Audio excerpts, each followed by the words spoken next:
Hey everyone, my name is Michael Tabaradi of michaeltabaradi.com, and in today's video, I'm going to be talking about keyword research and how to improve your SEO specifically as a digital marketer or personal brand.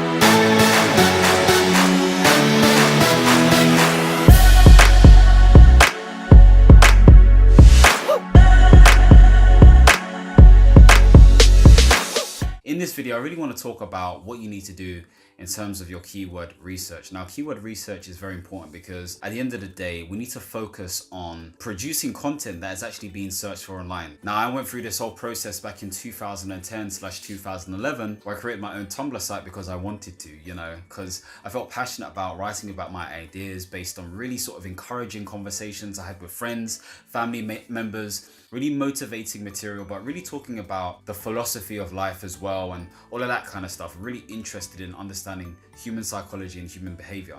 But really and truly, I wasn't really targeting my content in the right way. So I was getting quite disappointed at the fact that nobody was really liking my stuff or finding my stuff and all that kind of stuff. I was kind of writing for the sake of writing. And I've still got some of those articles up today because I'm still proud of that work, but I was just a little bit misguided. Now, with that in mind, I've been able to, through different forms of education and teaching and training and watching different stuff, I've learned and understood that it's based on search intent, okay? And there's different types of intent, but the main two forms of intent is research intent and buyer intent. And you're going to be hearing this a lot because I think there's this shift around the whole PPC, so that's pay per click advertising, around sort of like doing that and focusing more on sort of like more content strategic, frequent sort of like strategies. And that's why people are sort of producing lots of content, because they're hearing people like Gary Vee and other people saying jab, jab, jab, right. This is my left, so right hook.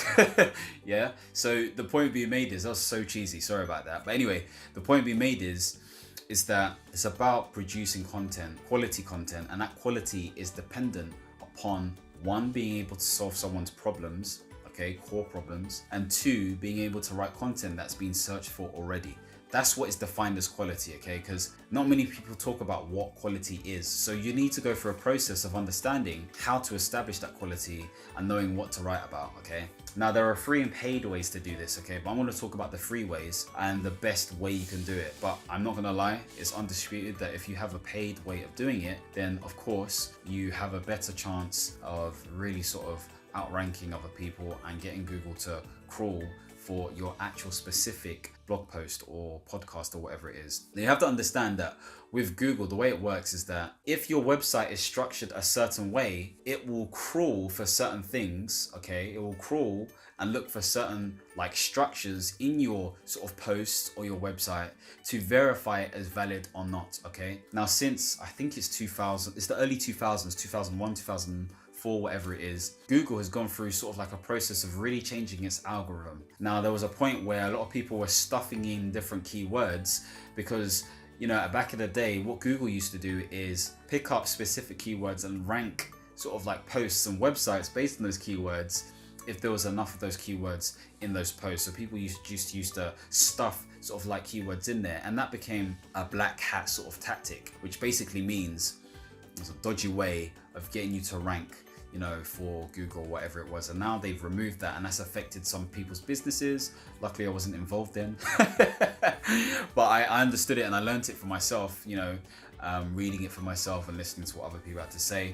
But the point being made is that doesn't work anymore. So you can't just stuff things with keywords. And maybe this is something you need to really recognize and understand for other platforms as well, because Google is the mother platform, so to speak. So with that in mind, with their latest sort of update, it's been really about making sure that you produce quality content, because the algorithm has become smarter.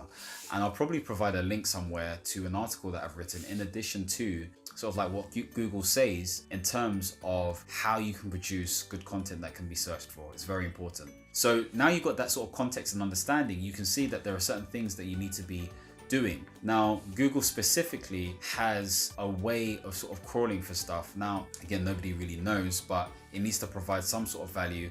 It needs to use some sort of common language that is relatable to that niche, and you will be ranked for certain things based on what you do, okay? But I'm not going into how you produce an actual good quality post. What I'm going to go into is really talking about how you can do the keyword research, okay? So the first thing you need to do is brainstorm all of your ideas.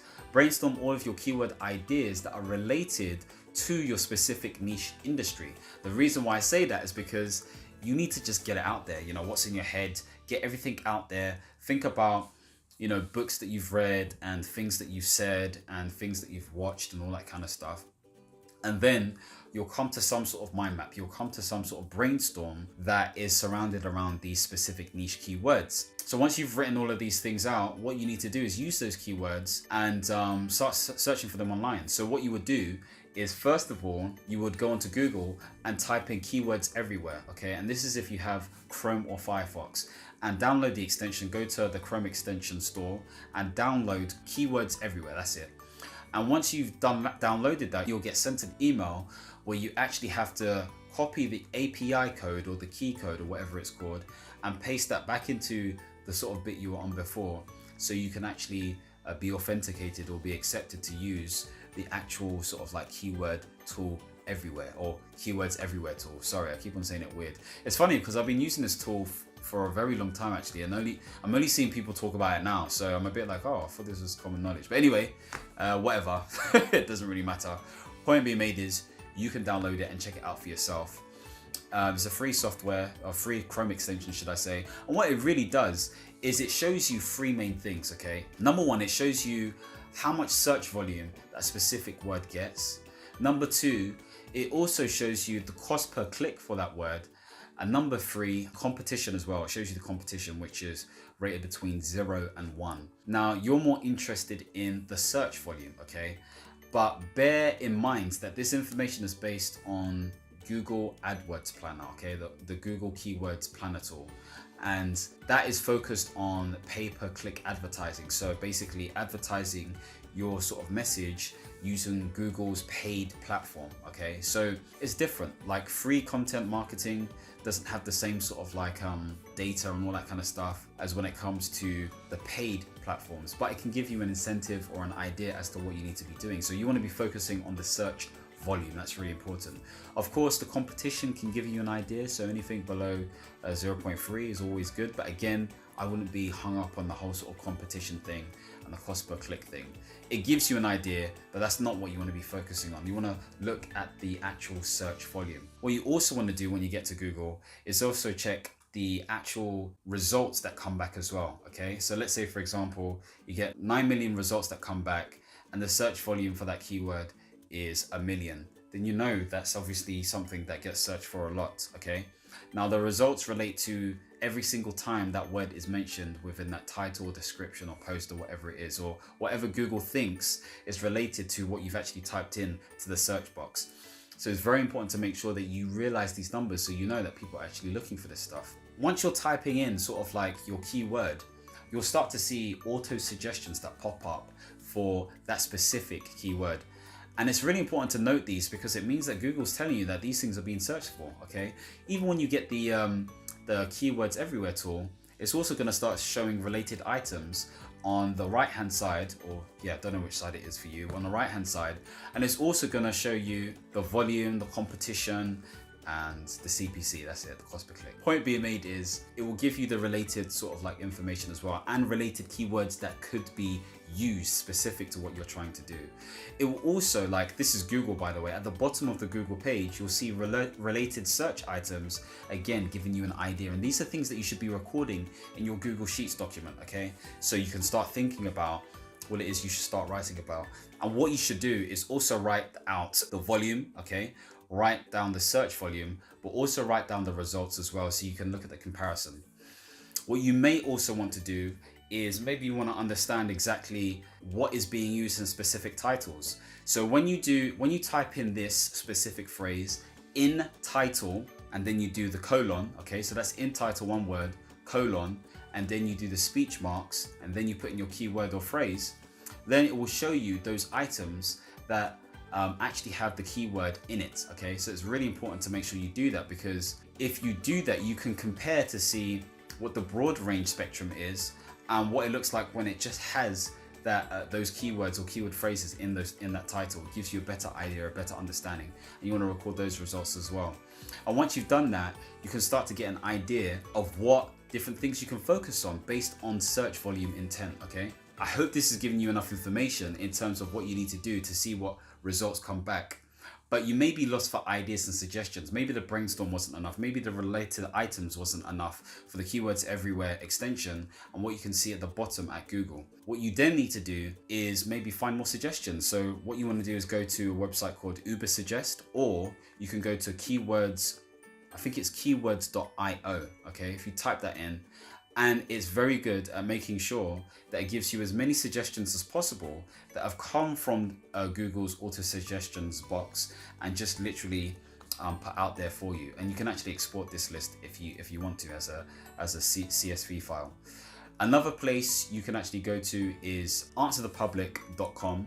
The website's a bit weird because there's this man doing this weird stuff, but what it does is it allows you to see what different questions were asked around that specific keyword phrase, as well as those different keyword phrases as well, which is really useful because, again, it's content you can write about, it's content you can talk about. You may want to generate ideas from Quora based on questions that are being asked, because really and truly, at the end of the day, you're going to be developing content based on how-tos, based on opinions, based on reviews, based on comparisons, and based on documenting your journey using specific keywords.